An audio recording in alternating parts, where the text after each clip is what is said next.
She was just in the wrong spot at the wrong time. Tonight, the community, the state, and the sports world are mourning the death of Trinity Gay, daughter of Olympian Tyson Gay. Why did this happen, and why did it happen to this person? We're talking to police about what happened the moments before the 15-year-old was shot and killed outside a Lexington restaurant. It's never hit me so close. And how will the young track star who was following in her dad's footsteps be remembered? You'll hear from her coach coming up.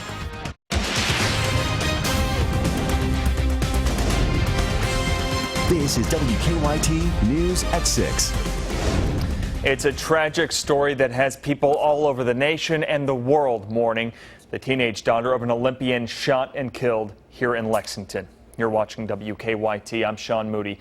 Tonight, Lexington police are trying to track down whoever is responsible for shooting a 15-year-old girl outside a restaurant early this morning.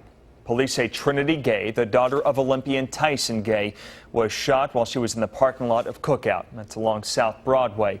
She later died at the hospital. WKYT's Caitlin Sentner is live there at the scene with our top story. Now, Caitlin, do police have any leads at all right now? So far, Sean, no arrests have been made in this case. Now, we've been here at Cookout for quite some time now, and things seem to have returned to normal. But for family and for friends of 15-year-old Trinity Gay, things are far from normal. The 15-year-old, a rising star on the track team of Lafayette High School and daughter of Lexington native Tyson Gay, died this morning just before 5 o'clock. Lexington police say they got a call to shots fired at Cookout on South Broadway early in the morning hours around 4 o'clock.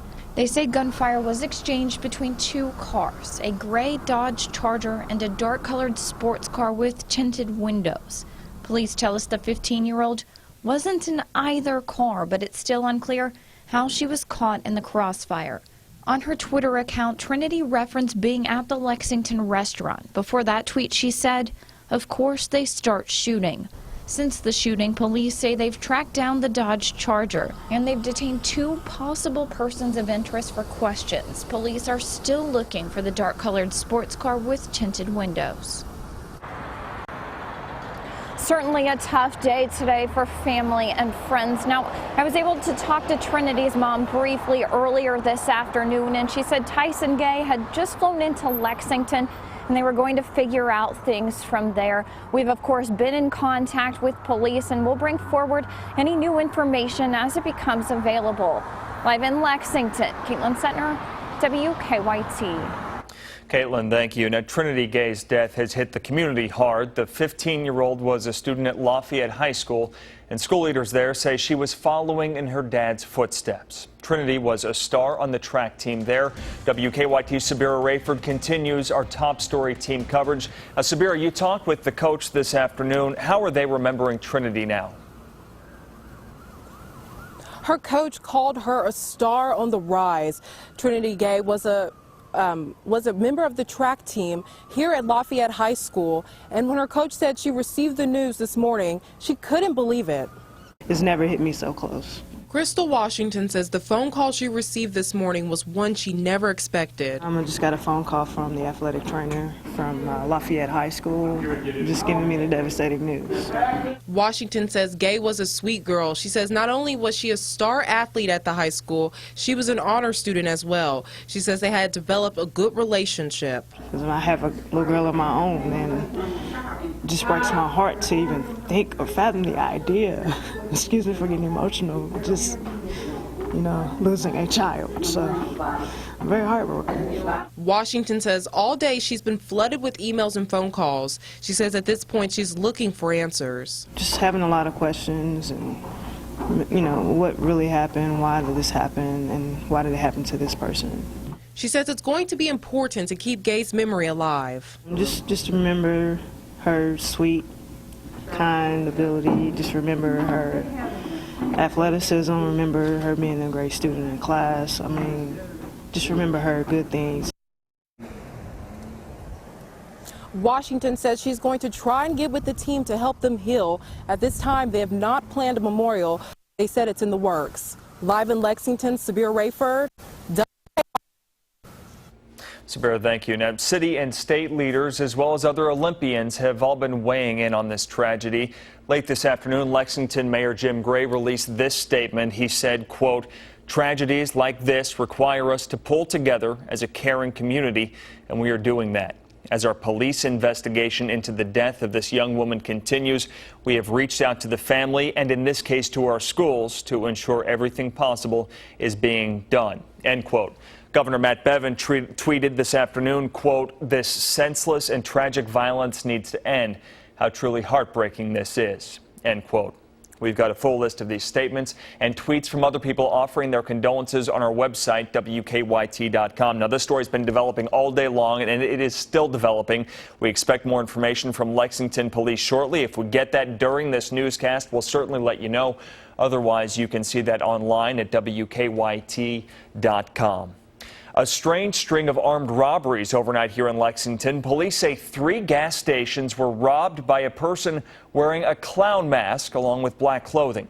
Police say the Speedway on South Broadway was robbed around 5:15 this morning. That's actually right around the same time shortly after the police were investigating the shooting there at Cookout. Police tell us the robber showed a gun and demanded money. A little bit later on, the Thornton's gas station on Georgetown Road and the Speedway on Meadow Lane were also robbed.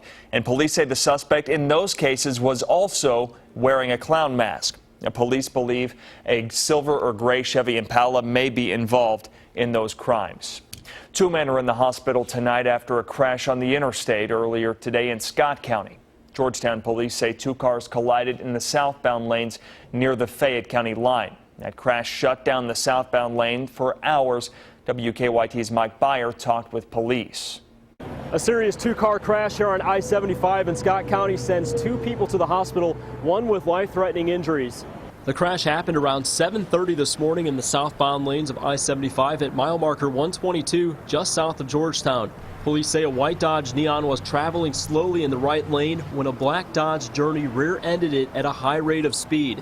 Police say the 2 men in the Neon were taken to the hospital. One has life-threatening injuries while the other person has serious injuries. Police tell us the driver of the Journey was treated at the scene with minor injuries. Now traffic was backed up for miles. Police tell us that backup caused a second crash just a few miles north of the first one. We've done our best to keep the emergency lane open to keep traffic flowing as smoothly as possible, but we did have another injury collision up close to the 126 involving a semi and 2 vehicles. My understanding is no serious injuries out of that. Now, this is the second serious crash on I-75 in little over a week. Last Saturday, roughly 4 miles from this spot, a man was killed when his car left the roadway and struck a barrier. In Scott County, Mike Byer, WKYT. All lanes of I-75 have reopened. Police have not released the names of the victims there. We have new information tonight about a deadly crash in Perry County. Kentucky State Police now say a 3rd person has died after a head-on collision on Kentucky 7 in Cornettsville. This happened yesterday afternoon around 5 o'clock at the intersection of Kentucky 699. Troopers say a Ford Mustang heading north hit a Chevy Silverado heading south. The coroner said the driver of the Mustang, 44-year-old Christopher Hill, and the Silverado, 44-year-old Christopher Sams, died at the scene. A passenger in Sam's truck, 61-year-old Harold Holcomb, was taken to a hospital where he later died. Troopers say they don't know what caused the crash yet. We are wrapping up the weekend here on a warm note, but those warmer temperatures will stay with us into the work week. WKYT meteorologist Mike Linden has an early look at the forecast. Well, Sean, it certainly was a beautiful day in the Commonwealth of Kentucky, and it felt the part as well. And as we work our way now through the evening hours across the state, from Louisville to Corbin to Bowling Green to Breathitt County, it's gorgeous. There's some thin clouds in the sky, no real threat of rain, just a beautiful way to end what has really been a beautiful weekend. Temperatures still holding on to the upper 70s. Most spots got right up and on that 80-degree mark today, almost a carbon copy of where we were on Saturday. Again, as far as your active weather goes, that's still well to the north of us in Indiana and Ohio, so the rest of your evening looks really nice. And if you are wondering, yes, this warming trend is going to continue at least into the early stages of the work week, because by the middle of the work week and coming up in just a few minutes, I'll show you how fall makes a comeback, and in a big, big way. Sean? Mike, thank you. For a history lesson for people in Frankfort this weekend at the Days of Nights Festival. This event is aimed at educating people, young and old, about medieval times. There were several festivities for people to try out, even a little bit of jousting. Today, a group dressed in armor, a little bit of slingshotting there too, it looks like. Some people dressed in armor competed in close quarter combat. The goal, they say, is authenticity. The idea of living history is to try to recreate the life of these people, not the fantasy of it. There wasn't really a venue to try and educate people about real history. This is what it looked like. This is what it felt like. This is the 5th year for the Days of Nights Festival. It takes place in Frankfort every other year. Still ahead here on WKYT News, it doesn't feel like it, but it's fall and people are getting ready to pack up their boats for winter. How they're saying goodbye to boating season. Now, your hour-by-hour forecast with meteorologist Mike Linden. Well, it has certainly been an odd weekend here in Kentucky, where normally daytime highs should sit right around room temperature in the upper 60s. But as you can see behind me here, these temperatures, well, we are well past normal, almost by about 10 or so degrees. Most spots hit the lower 80s and are still holding on to the warm upper 70s. It has been a beautiful weekend in the Commonwealth, and as far as the clouds go, we're really not seeing very many of those either. Now, the active weather, that being the rainfall, is well to our north, so if you're heading north on 75 into Ohio, you might catch a few sprinkles, but otherwise, things are great here in Kentucky, and we're going to stay that way through the evening and into your Monday as well, but we are tracking the difference maker, that being a strong cold front to our northwest. Once it gets here by the middle of the work week, you can wave goodbye to the warmer than normal temperatures because they won't stick around. This is what your Monday looks like as we get started early on. Most spots starting out in the lower 60s and upper 50s. That's, again, about 10 or so degrees warmer than where we should be starting off normally, because we blow right past the normal daytime high even before lunchtime tomorrow and get back to the lower 80s. In fact, a little bit warmer tomorrow than where we were today and on Saturday. We just continue to trend in the warm direction. Now, as far as the rain goes, though, that cold front to our northwest gets here by the middle of the work week, and it will not only knock those temperatures down considerably, but it will also bring the active weather. That gets started Wednesday afternoon, really gets going on Thursday, and then begins to die down on Friday. But regardless, we are still looking at a huge shift in our temperatures from the low 80s to the 60s in just a few days. That cold front, again, to our northwest, going to really begin its approach Tuesday afternoon, but by Wednesday, that's when you'll start to feel temperatures dropping off a little bit, and by Thursday, first, we get our shot of cool air, and then the cold air from the north begins to settle in to the point where, if it is clear enough into Friday morning, we could be talking about some frost. This is just a few days after, bear in mind, being in the mid to low 80s for several days in a row. And if you have been enjoying the weather that we have found this weekend, you'll get a few more days of it. Monday, Tuesday looking excellent for us here in the Commonwealth. It's just that middle of the work week there, Sean, where things start to get a little bit more muddled. Look at that temperature drop off in 5 days from the low 80s to 61 for a high on Friday. Got to come back to reality at some point. That 7-day forecast right there, that sums up what it's been like for the weather here in the state. Yeah. Absolutely. Mike, thank you. Well, don't be fooled. Even though it's warm right now, like we're saying, it is October, and many boat owners are starting to pack things up for the winter. Not before they hit the water one more time today. This is video from Pike County. These families out there said, of course, the weather may not last much longer like this, so they want to enjoy it before they put the covers on their boats and pack them up for the winter. We know that when the weather gets bad, we'll just have to cover it up and store it for winter. Pretty weather, enjoying fishing. My kids caught a few bass and bluegills. A Fish Trap Lake in Pike County is a flood control lake, and during the fall and winter, the water level gets too low to have boats out there on the water.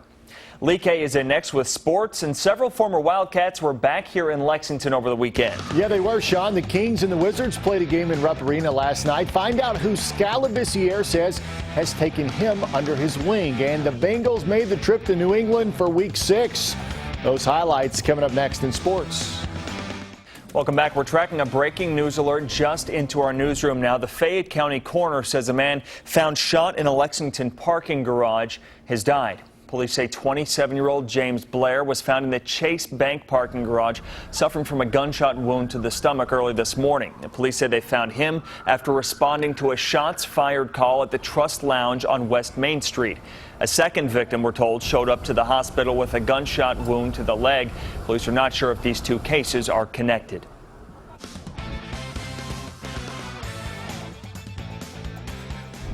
Well, the NBA returned to Rupp Arena Saturday night for an exhibition game between the Washington Wizards and Sacramento Kings. That, of course, meant a quartet of former Wildcats were back in Lexington. The Kings won the game 124-119. DeMarcus Cousins scored a game-high 22 points for Sacramento. Willie Cauley-Stein added 12. Rookie Skal Labissiere, he didn't score in the game, but he had 4 rebounds and a pair of blocks and steals. After the game, Skal told us he's learning a lot from DeMarcus. I think DeMarcus Cousins has been really good with, to me personally, just teaching me some, tricks and, showing me the ways of the NBA. So he's been really good. He's got a lot to learn, but he's oozing with potential, and you can see it there. And my favorite thing about Skal is he's hungry and he works his ass off.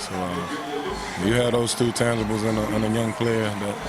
That's a great combination.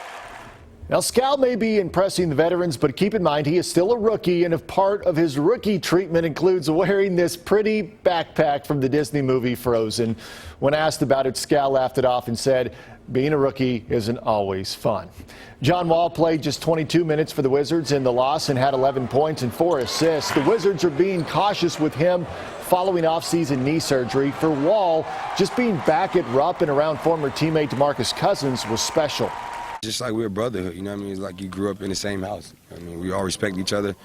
We all wish the best for each other. And every time we're in the same city with each other or play against each other, we all meet up together and just have a good time. Some of us didn't go to school with each other at the same time, but it's just a big family. We all enjoy coming back, and we embrace the pressure that is dealt with coming to the University of Kentucky. A week after being embarrassed in Dallas, the Bengals had the tough task of traveling to Foxborough to face the Patriots and a quarterback named Brady. Tom Brady making his first home start of the season for the Patriots. Second quarter, Bengals knocking on the door. Andy Dalton uses the fake and gets in there for a 2-yard rush.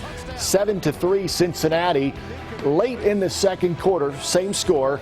James White on the receiving end of a 15-yard touchdown pass from Brady. That made it 10-7. Marvin Lewis not pleased. Still in the second, Bengals quickly answer. Dalton hits Brandon LaFell, the former Patriot, in the back of the end zone for the 5-yard score. 14-10 Bengals. Third quarter, now 14-12 after his safety. Brady fires it to his tight end, Rob Gronkowski, the 4-yard touchdown catch there. And the Patriots get the win 35-17. Cincinnati drops to 2-4 for the first time since 2010. Have a lot of the season left, and so got to get back on track this week. And so it's a big thing. We got to take this thing, try to get to 3-4, and then we'll move from there. Purdue has fired head football coach Darrell Hazel midway through his 4th season. The Boilermakers naming receivers coach Jared Parker as the interim head coach. Parker played 4 years at UK from 2001 to 2004. He later served as a grad assistant on Rich Brooks' staff. 23rd ranked Kentucky volleyball looking for a 12th straight win, hosting Ole Miss. Kaz Brown comes up with a big kill to give the Wildcats a 2-set lead.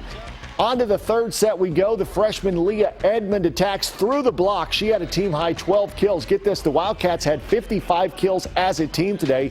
That's the most ever in a 3-match set since the inception of the 25-point rally there at Kentucky. Kentucky sweeps Ole Miss to remain unbeaten in the SEC. It was a dramatic win for the Cubs over the Dodgers Saturday night in Game 1 of the NLCS. Tied at 3 in the 8th.